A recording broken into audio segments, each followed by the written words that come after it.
विवेकी पूर्व में आप डीयू के अध्यक्ष रह चुके हैं और अब प्रदेश प्रवक्ता हैं भारतीय जनता पार्टी। आपका पलामू आना कितना? देखिए, मैं पलामू का मूल निवासी हूँ और यहाँ के निवासी होने के नाते मैं समय-समय पे आते रहता हूँ।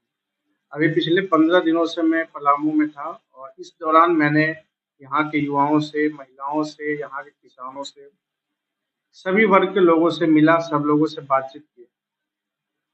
उसके बाद जो कुछ निष्कर्ष निकला, उसके कारण आज मैंने ये प्रेस कॉन्फ्रेंस आयोजित किया था।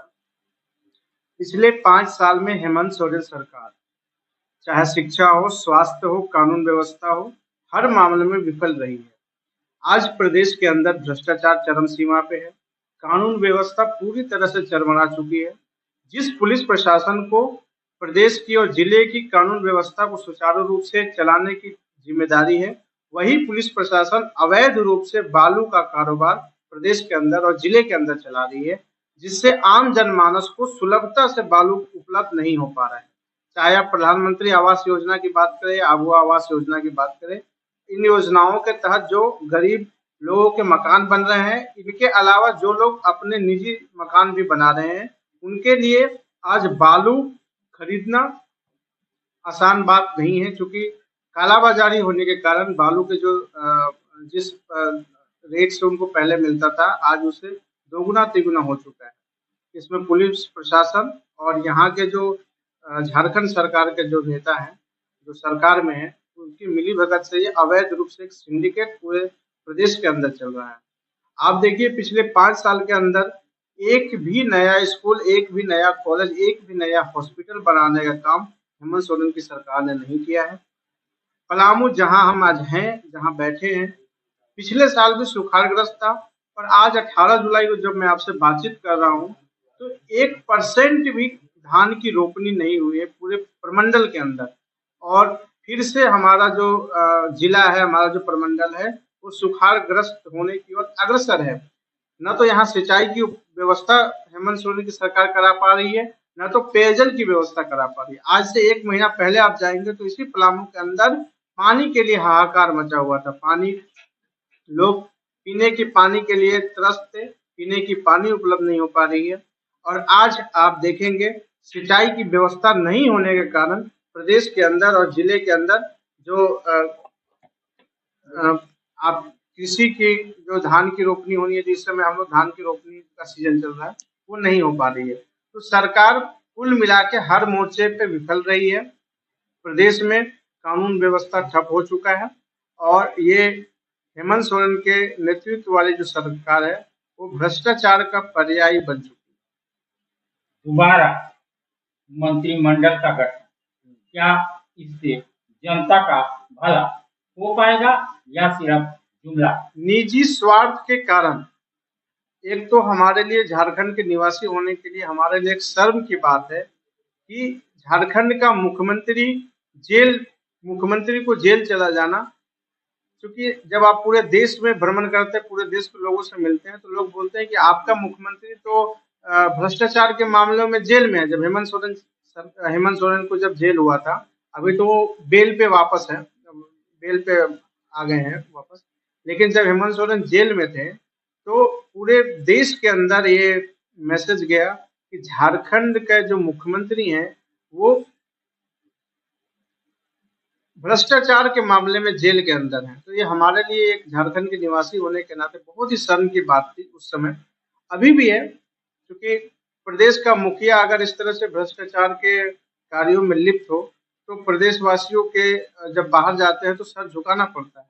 और अपने निजी स्वार्थ के अंदर के लिए उन्होंने चंपाई सोरेन को हटा के फिर से अपने आप को मुख्यमंत्री बनाया और एक फेरबदल की। क्योंकि अभी चुनावी वर्ष है और कुछ महीने बाद झारखंड में चुनाव है।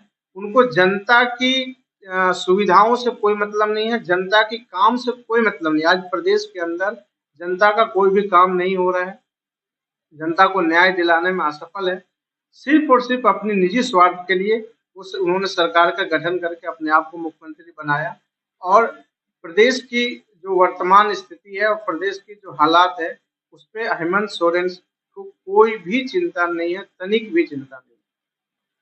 जैसा कि हम सब जानते हैं, बिहार और झारखंड एक साथ अलग हुआ, लेकिन बिहार में कुछ नहीं होने के कारण भी बिहार आज 10 साल आगे है।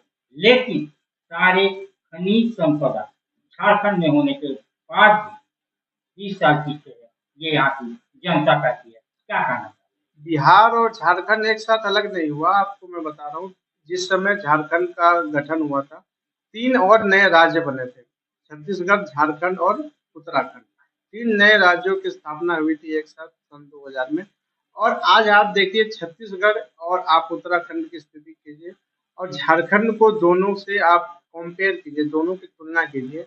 आज छत्तीसगढ़ भी हमसे आगे है, उत्तराखंड भी हमसे आगे है, लेकिन पिछले 25 साल के अंदर झारखंड की जो स्थिति अभी हम 2024 में है, 24 साल के अंदर जो जिस तरह से, जिस नियति के साथ और जिस सोच के साथ झारखंड राज्य का गठन हुआ था कि यहाँ के क्षेत्रों में समुचित विकास हो, यहाँ के लोगों का विकास हो, विकास की परियोजनाएं लागू होंगे, कार्य होंगे, लेकिन उसके विपरीत आज झारखंड की स्थिति बद से बदतर हो गई है। और आप देखिए झारखंड सिर्फ और सिर्फ नकारात्मक खबरों के लिए पूरे देश दुनिया में चर्चित रहता है।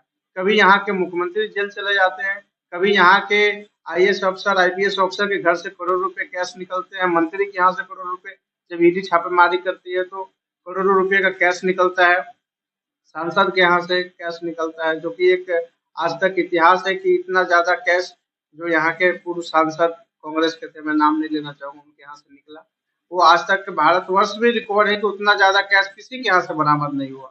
तो झारखंड सिर्फ और सिर्फ नकारात्मक खबरों के लिए पूरे देश विदेश में जाना जाता है, जो कि हमारे लिए एक चिंता का विषय है और शर्म का भी विषय है कि हमारे मुख्यमंत्री को जेल हो जाता है, हमारे नेताओं को यहाँ जेल हो जा रही है।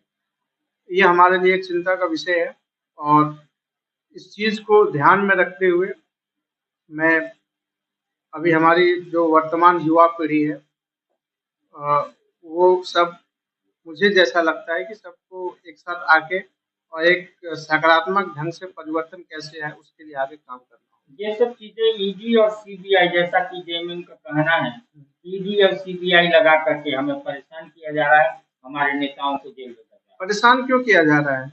जब आपने कोई गलत काम नहीं किया, जब आपने कुछ गलत नहीं किया, तो देश में न्याय व्यवस्था भी है, देश में तो 3 व्यवस्थाएं हैं ना, तो आप डर क्यों रहे हैं?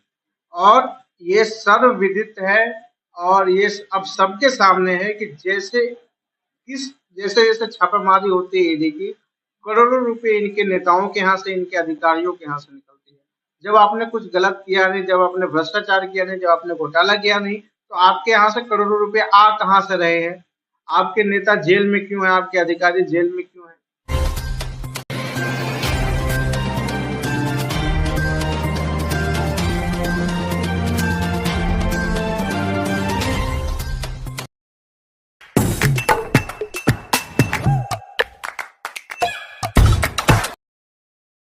आज आप दिल्ली दरबार आए हैं। दिल्ली दरबार अपने आप में पूरे डाल्टनगंज को समेटने के लिए तैयार है, क्योंकि गांधी उद्यान पार्क में दिल्ली दरबार जब से आया है रौनक बढ़ गई है।